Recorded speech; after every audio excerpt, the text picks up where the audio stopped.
ಶಾಬಾಸ್ ಖಾನ್ ಅಂತ youngster empowerment ಪಕ್ಷದ ರಾಷ್ಟ್ರೀಯ ಅಧ್ಯಕ್ಷ. ಈ ಪಕ್ಷ ನಾನೇ ಕಟ್ಟಿರುವಂತದ್ದು.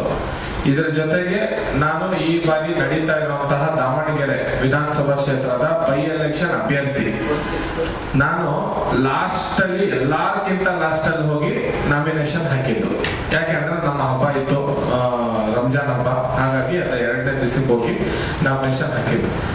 ನಾಮಿನೇಷನ್ ಹಾಕದಾಗ್ಲಿಂದನೂ ಕೂಡ ನಾನು ನೋಡ್ತಾ ಇರುವಂತದ್ದು ಅಲ್ಲಿ ಭ್ರಷ್ಟಾಚಾರ, ಜಗಳ, ಯಾರಿಗೆ ಸೀಟ್ ಸಿಗುತ್ತೆ, ಯಾವುದೇ ಅಭ್ಯರ್ಥಿಯಲ್ಲಿ ಯಾರೇ ವೋಟ್ ಪಡ್ಕೊಳ್ಳಕ್ ಬಂದಿರೋರು ನಾವು ಇಂತಹ ಕೆಲಸ ಮಾಡಿಕೊಡ್ತೀವಿ, ನಮ್ ಎಲಿಜಿಬಿಲಿಟಿ ಇಷ್ಟಿದೆ, ಒಂದ್ MLA ಆದ್ರೆ ಈ ತರ ಮಾಡ್ಬೋದು, ಒಂದ್ MLA ಗೆದ್ರೆ ನಿಮ್ ಜನಗಳಿಗೆ ಈ ತರ ಅನುಕೂಲ ಆಗುತ್ತೆ ಅನ್ನೋರು ಯಾವ ಇಲ್ಲ ಅಲ್ಲಿ. ಅವ್ರು ಬಂದು ಒಂದ್ ಪಕ್ಷದವರು ನಮ್ಮ ಮುಸಲ್ಮಾನರ ಓಟು ನಮಗ್ ಬೇಕು ಅಂತಾರೆ, ಇನ್ನೊಂದ್ ಪಕ್ಷದವ್ರು ಬಂದ್ಬಿಟ್ಟು ಆ ಹಿಂದೂಗಳ ಓಟು ನಮಗ್ ಬೇಕು ಅಂತಾರೆ. ಬಟ್ ಆ ಹಿಂದೂಗಳಿಗೆ, ಆ ಮುಸಲ್ಮಾನರಿಗೆ ಏನ್ ಕೊಡ್ತೀವಿ ನಾವು ಅಂತ ಹೇಳಿ ಯಾರಿಗೂ ಏನು ಹೇಳ್ತಾ ಇಲ್ಲ ಅವರು. ಹಂಗಾಗಿ ನಾನು ಎಲೆಕ್ಷನ್ಗೆ ನಿಂತಾಗ ನಂದು ಒಂದು ಪ್ರಣಾಳಿಕೆ ಇದೆ. ನಾನೊಬ್ಬ ರಾಷ್ಟ್ರೀಯ ಅಧ್ಯಕ್ಷ ಅಂತ ಹೇಳಿದ್ರೆ ನಾನು ರಾಹುಲ್ ಗಾಂಧಿ ತರ ಅಲ್ಲ. ನನ್ಗೂ ಹೈಕಮಾಂಡ್ ಇದೆ ಅಂತಲ್ಲ, ನಾನೇ ಹೈಕಮಾಂಡ್ ಈ ಪಕ್ಷಕ್ಕೆ. ನಾನು ಒಂದು ನನ್ನ ಪಕ್ಷದ ಗ್ಯಾರಂಟಿಯನ್ನು ಘೋಷಣೆ ಮಾಡಿದ್ದೀನಿ. ಇವತ್ತಲ್ಲ, ಇವತ್ತಿನ 10 ವರ್ಷಕ್ಕೆ ನನ್ನ ಪಕ್ಷ ಬಂದ್ರು ಕೂಡ ನಾನು ಪ್ರತಿಯೊಬ್ಬರದ್ದು 10 ಲಕ್ಷ ರೂಪಾಯಿ ಸಾಲ ಮನ್ನಾ ಮಾಡಿಸ್ತೀನಿ.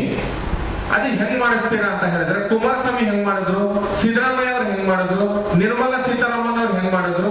12,770 ಕೋಟಿ ರೂಪಾಯಿ ಅದಾನಿದು ಸಾಲ ಮನ್ನಾ ಆಗಿದೆ. ಈ ಬಡವರದು ಸಾಲ ಮನ್ನಾ ಆಗಲ್ವಂತೆ.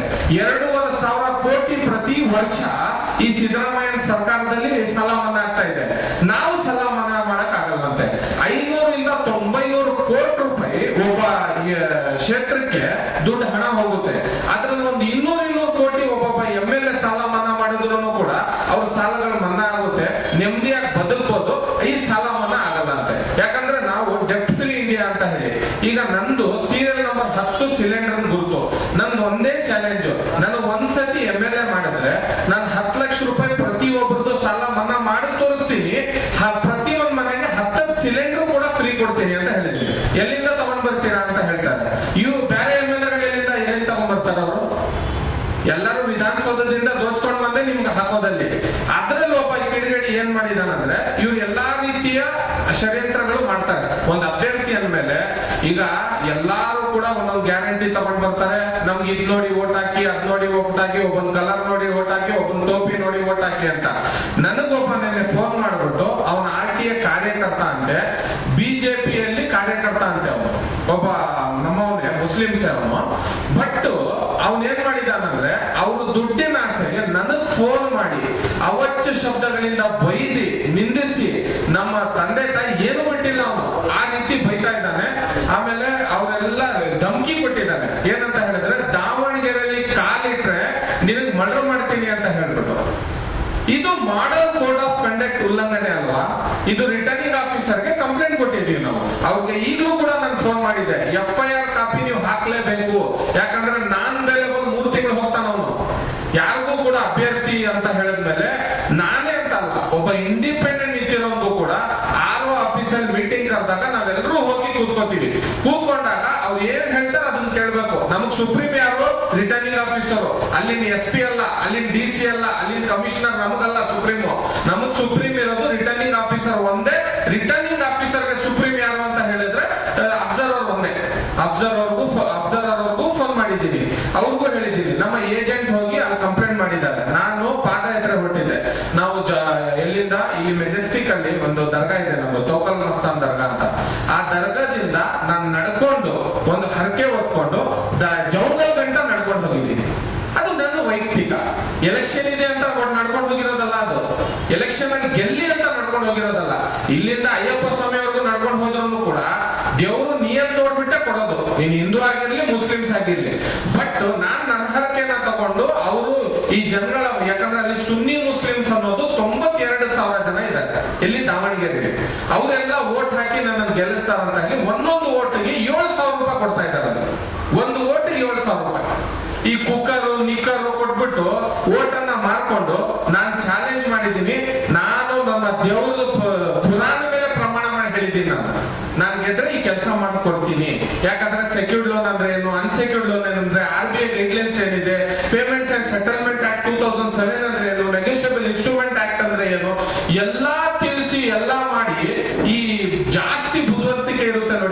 ಈಗ ನೀವೆಲ್ಲ ಪತ್ರಕರ್ತರು, ನೀವು ಪ್ರಶ್ನೆ ಮಾಡೋದ್ರಲ್ಲಿ ಒಂದು ದಮ್ಮಿರುತ್ತೆ, ಒಂದು ತಾಕತ್ತಿರುತ್ತೆ, ಒಂದು ಸಮಾಜಕ್ಕೆ ಒಂದು ಉತ್ತರ ಹೋಗುತ್ತೆ. ಅದಕ್ಕೆ ಯಾರ್ಯಾರೋ ರೋಡಲ್ಲಿ ಹೋಗೋರು 500 ರೂಪಾಯಿಗೆ 600 ರೂಪಾಯಿಗೆ ಅವ್ನು ವೋಟ್ ಮಾಡ್ಕೊಳ್ಳೋನು, ಇವನು ಯಾವ್ದೋ ಕಂಪನಿ ಯಾವ್ದೋ ಪಕ್ಷದ ಬಾವುಟ ಹಿಡ್ಕೊಂಡು ಓಡಾಡೋನು ಈ ತರ ಫೋನ್ ಮಾಡಿ ನನ್ಗೆ ಧಮಕಿ ಕೊಟ್ಟಿದ್ದಾನಂದ್ರೆ ಇದು ಪೀಸ್ಫುಲ್ ಎಲೆಕ್ಷನ್? ನಾನ್ ನಿಮ್ಗೆ ಕೇಳೋದು, ಇದು ಪೀಸ್ಫುಲ್ ಎಲೆಕ್ಷನ್? ಇದು ಈ ನಡೀತಾ ಇದೆಯಲ್ಲ, ಇದು ರೌಡಿಸಮ್ ಎಲೆಕ್ಷನ್ ಅಂತ. ಇದಕ್ಕೆ ಪೀಸ್ಫುಲ್ ಎಲೆಕ್ಷನ್ ಅಂತ ಹೇಳಕ್ ಸಾಧ್ಯ ಇಲ್ಲ. ದಾವಣಗೆರೆಯಲ್ಲಿ ನಡೀತಾ ಇರೋಂಥದ್ದು, ಅವನ ಯಾರೋ ಪೈಲ್ವಾನ್ ಬಂದ, ಅವನಿಗೆ ತಗೊಂಡು ದೊಡ್ಡದಾಗಿ ಇದ್ ಮಾಡಿದ್ರು. ಲಾಸ್ಟ್ ಅವನು ದೇವ್ರು ಬಂದ್ರು ನಾನು ಚೇಂಜ್ ಆಗಲ್ಲ ಅಂತ ಹೇಳ್ಬಿಡ, ದೇವ್ರು ಬರೋಕ್ಕಿಂತ ಮುಂಚೆನೆ ಅವ್ನು ಚೇಂಜ್ ಆಗ್ಬಿಟ್ಟ. ಎಲ್ಲಿ ದೇವ್ರ ಕೆಳಗಡೆ ಎಲ್ಲಿದ್ಬಿಡ್ತಾನೋ ಅಂತ ಹೇಳಿ ಈ ತರ ಸಾವಿರಾರು ಜನಗಳಿಗೆ ನೋಡಿ. ಮುಸ್ಲಿಮ್ಸ್ ಅಂತ ಮತ ಜಾಸ್ತಿ ಇದೆ ಅಂತಾನೂ ಅಲ್ಲ, ಹಿಂದೂಗಳಂತಾನಲ್ಲ, ಇದು ಅಖಂಡ ಭಾರತಕ್ಕೆ ನಿರ್ಮಾಣ ಮಾಡಿರುವಂತದ್ದು. ಇದು ಆಚಾರ್ಯ ಚಾಣಕ್ಯ ಕಟ್ಟಿರುವಂತ ಬಾಬಾ ಸಾಹೇಬ್ ಭೀಮ್ರಾವ್ ಅಂಬೇಡ್ಕರ್ ಐಡಿಯಾಲಜಿ ಮೇಲೆ ನಡೆಯುವಂತ ದೇಶ ಇದು ನಮ್ದು. ಇದು ನೀನು ಮುಸ್ಲಿಮ್ಸು, ನೀನ್ ಹಿಂದೂ, ಯದಾ ಯದಾತಿ ಧರ್ಮಸೆ ಯದದಿ ಭವತು ಭಾರತ. ಇದು ನೀನ್ ಕಟ್ಟಿರೋದಲ್ಲ, ನಾನ್ ಕಟ್ಟಿರೋದಲ್ಲ. 12 ವರ್ಷದ ಹುಡುಗನ್ ಕರ್ಕೊಂಡ್ಬಂದು ಅಖಂಡ ಭಾರತವನ್ನು ಕಟ್ಟಿರೋದು. ಇಂಥದ್ರಲ್ಲಿ ನೋಡಿ, ನನ್ನ ಕಂಪ್ಲೇಂಟ್ ಕಾಪಿನೂ ಇದೆ ನನ್ನ ಹತ್ರ. ಅವನು ಬೈದಿರೋದ್ರಲ್ಲಿ ಎಲ್ಲ ರಿಕಾರ್ಡಿಂಗು ಕೂಡ ಕಳಿಸಿದ್ದೀನಿ ನಾನು. ರಿಕಾರ್ಡಿಂಗ್ ಎಷ್ಟು ಖರಾಬ್ ಇದೆ ಅಂತ ಹೇಳಿದ್ರೆ, ಅದು ನನ್ನ ಜೀವನದಲ್ಲಿ ನಾನು ಕೇಳಿರ್ಲಿಲ್ಲ ಆ ತರ ಶಬ್ದಗಳು. ಆ ತರ ಬೈತಾನ ಅವನು. ಅವನು ವಸೀಂ ಅಂತ ಹೇಳ್ಬಿಟ್ಟು, ಮೊಹಮ್ಮದ್ ವಸೀಂ ಅವನ ಹೆಸರು. ಅವನು ದಾವಣಗೆರೆ, ಅವನು ಲೋಕಲ್. ಅವನು ಅಂದ್ರೆ ಈಗ ಎಲ್ಲಿ ಮುಸಲ್ಮಾನರು ಓಟ್ಗಳು, ಈಗ ಪ್ರತಿಯೊಂದು ಹೆಣ್ಮಗುಗೂ ಗೊತ್ತು 10 ಸಿಲಿಂಡರ್ ಫ್ರೀ ಕೊಡ್ತಾರಂದ್ರೆ ಇವ್ರಿಗೆ ಓಟ್ ಹಾಕ್ಬೇಕು ಅಂತ. 10 ಲಕ್ಷ ಸಾಲ ಮನ್ನಾ ಮಾಡಿಸ್ತಾನಂದ್ರೆ ಇವ್ರಿಗೆ ಓಟ್ ಹಾಕ್ಬೇಕು. ಒಂದ್ಸತಿ ಅವಕಾಶ ನೋಡ್ಬೋದಲ್ಲ. ನಾನ್ ಮಾಡಿಲ್ಲ ಅಂದ್ರೆ 15 ದಿನದಲ್ಲಿ ರಾಜೀನಾಮೆನೂ ಕೊಡ್ಬೋದಲ್ಲ. ಇದೇನ್ ರಿ ಎಲೆಕ್ಷನ್ ಆಗಲ್ಲ ಮತ್ತೆ ಇದಿಲ್ಲ ಅಂತ ಹೇಳಲ್ಲ. ಇದು ಶಾಶ್ವತ ಅಲ್ವಲ್ಲ. ಸೀಟ್ಗೋಸ್ಕರ ಸಾಯುವಂತ ಜನ ಇದು. ಯಾಕಂದ್ರೆ ಸೀಟ್ ಅಂದ್ರೆ ಜೀವ ಬಿಟ್ಬಿಡ್ತಾರೆ ಇವರು. ಜೀವಮಾನದಲ್ಲೂ ಕೂಡ ಇವರು ಈ ಎಷ್ಟು ಜನ MLA-ಗಳಾಗಿದ್ದಾರೆ ಇವತ್ತು ನೋಡಿ. ಇಡೀ ಕ್ಯಾಬಿನೆಟ್ ಕಾಂಗ್ರೆಸ್ ಅಲ್ಲಿದೆ ದಾವಣಗೆರೆಯಲ್ಲಿ. ಒಬ್ಬೊಬ್ಬ ಒಂದೊಂದು ರೀತಿ ಸ್ಟೇಟ್ಮೆಂಟ್. ಅವ್ರ ಕ್ಷೇತ್ರಕ್ಕೆ ಹೋಗಿ ನೋಡಿ, ಅವ್ರಿಗೆ ಕಸ ಎತ್ತಿಲ್ಲ. ಈ ಶಿವಾಜಿನಗರ ಕ್ಷೇತ್ರದಿಂದ ಅಲ್ಲಿಗೆ ಹೋಗಿದ್ದಾರೆ. ಈ ಶಿವಾಜಿನಗರದಲ್ಲಿ ಹೋಗಿ ಗೆಬ್ಬೆ ಬಿಡಿಸಿದ್ದಾರೆ. ಅವ್ರ ಕ್ಷೇತ್ರನ ನೀಟಾಗಿ ಇಟ್ಕೊಳ್ಳಿ ಅಂದ್ರೆ ಅಲ್ಲಿ ಅವನನ್ನು ಗೆಲ್ಸಕ್ ಹೋಗಿದ್ದಾರೆ ಅವರು. ನಾ ಗೆಲ್ಲಿಸ್ಲಿ, ನಿಮ್ ಪಕ್ಷದ ಕೆಲಸ, ನಿಮ್ ಕಾರ್ಯ ಯಾರೇ ಇದ್ರು ಕೂಡ ನಿಮ್ ಪಕ್ಷ ನಿಮ್ ಇದನ್ನು ನೀವು ಮಾಡ್ಲೇಬೇಕು, ಬೇಡ ಅಂತಲ್ಲ. ನಮಗೆ ಧಮಕಿ ಕೊಡ್ಸುವಂತ ಅವಶ್ಯಕತೆ ಏನ್ ಬಂತು ನಿಮ್ಗೆ? ಇಷ್ಟು ಹೇಳಿತನ ಏನಕ್ಕೆ ಬಂತು? ಇದೇ ಕೆಲಸ ನೀವು ಎಲೆಕ್ಷನ್ ಆದ್ಮೇಲೆ ಮಾಡ್ಬೋದಾಗಿತ್ತಲ್ಲ, ಇಲ್ಲ ಎಲೆಕ್ಷನ್ ಗಿಂತ ಮುಂಚೆ ಮಾಡ್ಬೋದಾಗಿತ್ತಲ್ಲ. ನಾನು 3 ವರ್ಷದಿಂದ ಸಾಲದಿಂದ ಸಾಯ್ತಾ ಇರುವಂತ ಜನಗಳಿಗೆ 170 ಜನ ಉಳಿಸಿದೀನಿ. ಅವ್ರ ಕೈಲಿ ಸ್ಟೇಟ್ಮೆಂಟ್ ತಗೊಂಡಿದ್ದೀನಿ. ನೀವು ಸಿಗ್ತಾ ಇರ್ಲಿಲ್ಲ ಅಂದ್ರೆ ನಾವು ಸಾಯ್ತಾ ಇದ್ವಿ ಅಂತ ಹೇಳಿದ್ದಾರೆ.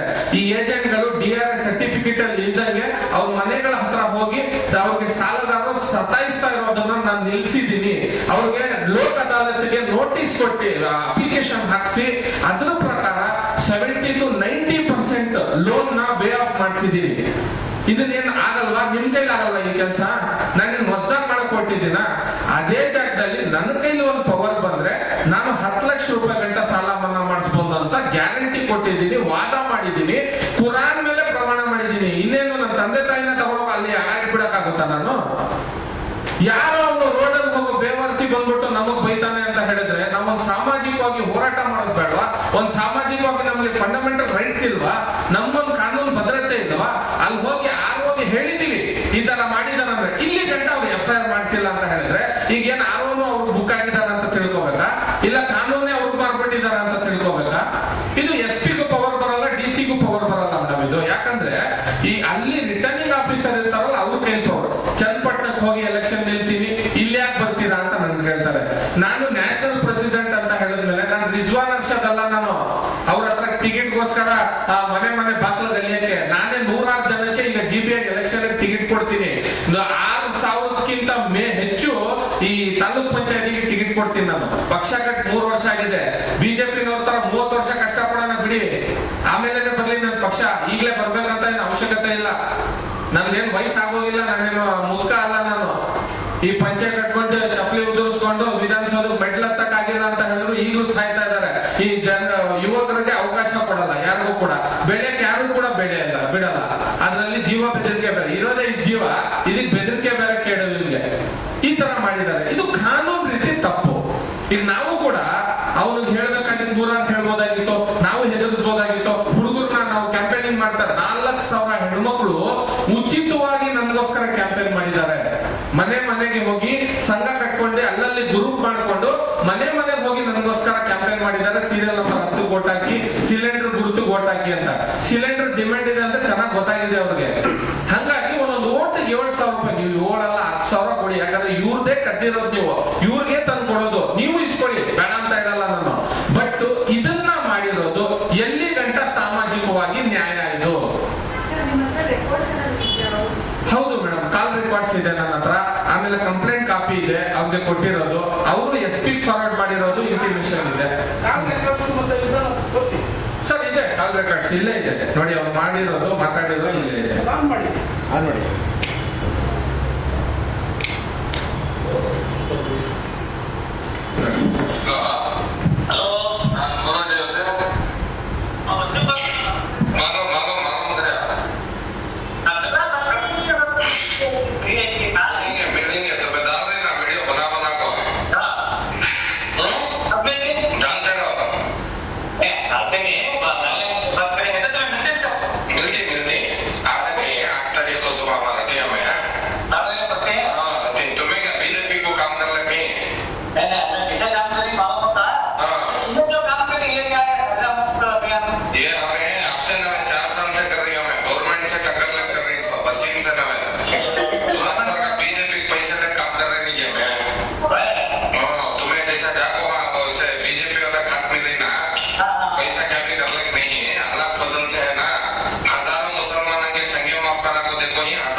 ಇದು ಇದಕ್ಕಿಂತ ಮುಂಚೆ 3 ಸಲ ಹೋಟೆಲ್ ಹತ್ರ ಹುಡುಗರು ಕಳಿಸ್ತಾನೆ. ನಾವೇನ್ ಲೋಕಲ್ ಅವರ ಅಲ್ಲಿ ನಾವ್ ಈ ಏರಿಯಾದಲ್ಲಿ ಇದೀವಿ, ಅಕ್ಕಪಕ್ಕದವ್ರು ಗುರುತಿರ್ತಾರೆ ಅಂತ ಹೇಳಿದ್ರೆ ಎಲೆಕ್ಷನ್ ಅಂದ್ಮೇಲೆ ಈಗ ರಾಹುಲ್ ಗಾಂಧಿ ಅಲ್ಲಿಂದ ಬಂದು ಕೇರಳದಲ್ಲಿ ಹೋಗಿ ಎಲೆಕ್ಷನ್ಗೆ ನಾಮಿನೇಷನ್ ಹಾಕ್ತಾರೆ.